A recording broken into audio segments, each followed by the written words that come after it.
On connaît les anciennes glacières de Saint-Gilles qui ne produisent plus de glace aujourd'hui. Ça se passe juste à côté où un commerce est toujours établi et tourne à plein régime en cette période de forte chaleur. Les gens sortent plus, ils font plus de terrasses et autres.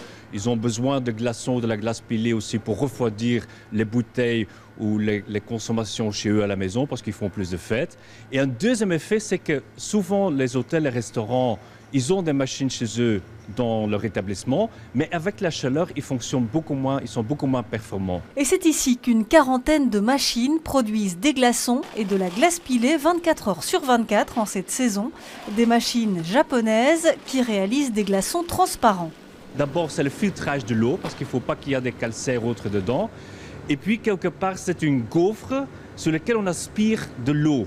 Et donc, il faut plus ou moins 3 litres de l'eau pour avoir 1 kilo de glaçons. Et donc, du coup, les glaçons gèlent de l'intérieur vers l'extérieur. La glace est ensuite versée dans des sacs de 10 kg, entreposés dans un frigo à moins 18 degrés. Un produit qui doit impérativement être livré au bon moment. Livré au bon endroit, au bon moment, à la bonne température.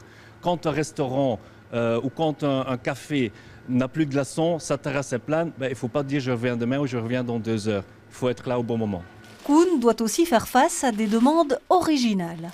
Hier, j'avais eu quelqu'un qui avait un problème avec son étang. Il avait peur que ses poissons avaient trop chaud et donc du coup, il voulait acheter des glaçons pour refroidir son étang. Il va falloir garder le rythme, il va encore faire très chaud dans les jours qui viennent.